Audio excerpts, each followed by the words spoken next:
श्री गुरुचरणकमलेभ्यो नमः। गुरुर्ब्रह्मा गुरुर्विष्णुः गुरुर्देवो महेश्वरः गुरुर्साक्षात् परब्रह्म तस्मै श्री गुरवे नमः। नमस्कार मित्रों, मैं पंडित रजनीश आचार्य। प्रिय मित्रों, हाजिर हूँ आज आपके सामने ज्योतिष संबंधित योग को लेकर उपस्थित हुआ हूँ। आज के कार्यक्रम में हम योग के बारे में जानेंगे जिसका नाम है सरस्वती योग, अर्थात विद्या बुद्धि जिससे प्राप्त होती है। जिस योग से आप इसके नाम से ही अनुभव लगा सकते हैं यह योग व्यक्ति के जीवन में क्या देने वाला है, व्यक्ति के जीवन में इस योग से कितना प्रभाव होने वाला है।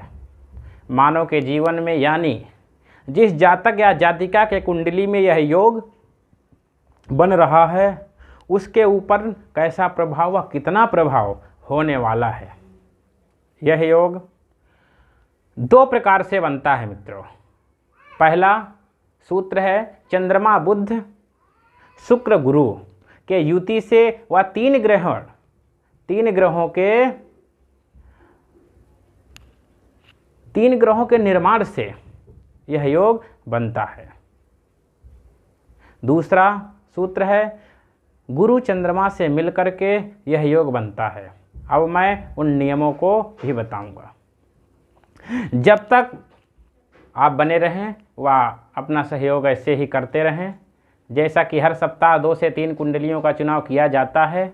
आप अपनी जन्म कुंडली यदि अध्ययन कराना चाहते हैं तो अपना जन्म स्थान, नाम व डेट ऑफ बर्थ पूर्ण कमेंट में भेजें और जो भी आपका प्रश्न है वह भेजें और अपने कुंडली के बारे में और अपने भविष्य के बारे में पूर्ण जानकारी प्राप्त करें।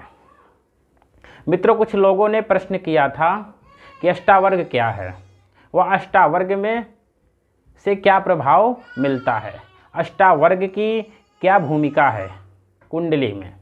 तो आइए पहले हम इस प्रश्न का जवाब दे देते हैं, उसके बाद योग की कड़ी में हम आगे बढ़ते हैं। बहुत सारे पंडित व ज्योतिषी जातक की कुंडली में लग्न को देख करके ही सारा उसका भविष्य व्यक्ति का बता देते हैं, वह भविष्यवाणी कर देते हैं। कई बार ये सिर्फ फलादेश करने के लिए गलत साबित करना पड़ता है। जिस प्रकार हम जन्म कुंडली को अध्ययन करते हैं, जैसा हम ग्रहों की स्थिति को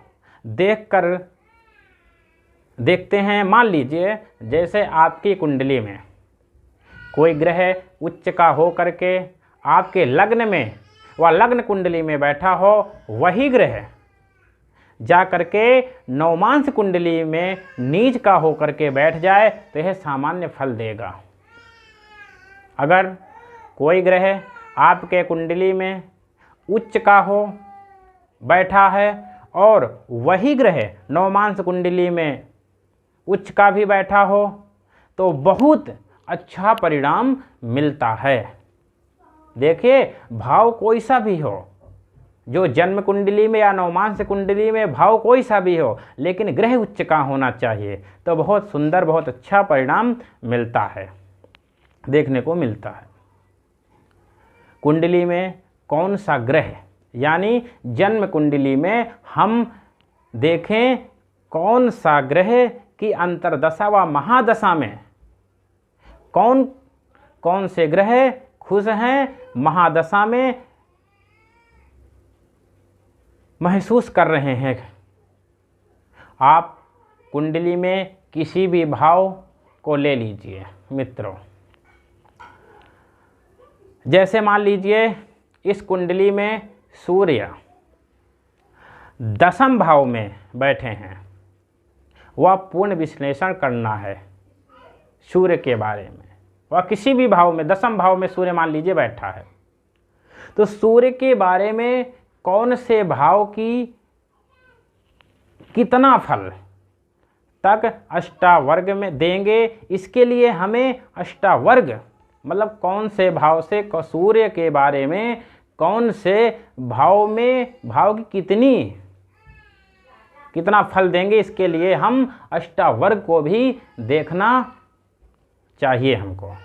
सूर्य से लेकर के शनि ग्रह तक अष्टावर्ग में राहु व केतु की गणना है। मित्रों अब दूसरा, अष्टावर्ग से 7 ग्रहों की गणना होती है। यह सब मिलाकर गणना की जाती है अष्टावर्ग में कौन सा ग्रह कितना फल देता है, कितना प्रभाव उसके अंतर्दशा व महादशा में कौन सा ग्रह अपने आप को प्रसन्न महसूस कर रहा है और कौन सा ग्रह नहीं कर रहा, अष्टावर्ग से तय किया जाता है। मित्रों, कुंडली में किसी वर्ग की बहुत महत्वपूर्ण भूमिका है अष्टावर्ग की। अष्टावर्ग से हम तय कर सकते हैं कि कौन सा ग्रह कितना मजबूत है, वह कौन सा ग्रह कितना फल प्रदान करेगा और कौन सा ग्रह उसके महादशा में प्रसन्न है। यह अष्टावर्ग के द्वारा जानकारी प्राप्त कर सकते हैं। अब आपके समझ में तो आ गया होगा मित्रों। अब कुंडली में जनगणना करने के लिए कुंडली ही नहीं, नवमांस कुंडली भी देखना जरूरी है। जितने भी चार्ट हैं सभी महत्वपूर्ण होते हैं जन्म कुंडली में। आप जन्म कुंडली को देख करके ही व्यक्ति के बारे में भविष्यवाणी ना करें।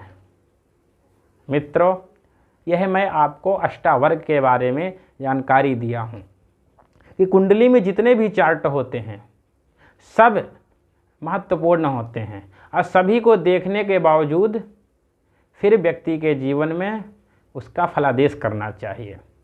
मित्रों, अब आगे मैं सरस्वती योग के बारे में मैं आपको बताता हूँ। जैसे हम बात करने वाले हैं सरस्वती योग के बारे में। सबसे पहले हम आपको बताते हैं कौन ग्रह किसका कारक है। बृहस्पति। अब हम आते हैं गुरु ग्रह। गुरु ग्रह का कारक है ज्ञान। एक सबसे महत्वपूर्ण ग्रह है गुरु ग्रह। सबकी भलाई करने वाला गुरु ग्रह, धर्म कार्य में रुचि रखने वाला गुरु ग्रह, वह गुरु ग्रह के कारक माने जाते हैं। मित्रों, पूजा पद्धति, आध्यात्मिक रूप से जितने भी धर्म कार्य हैं, ज्ञान कार्य हैं, धन कार्य है, सभी के कारक गुरु ग्रह को माना गया है। सबसे शुभ फल देने वाले गुरु ग्रह होते हैं। मित्रों, सरस्वती योग के बारे में मैं पूर्ण जानकारी आपको कल की वीडियो में दूंगा। आज के लिए मित्रों इतना बहुत है। जय श्री राम, जय श्री सीताराम।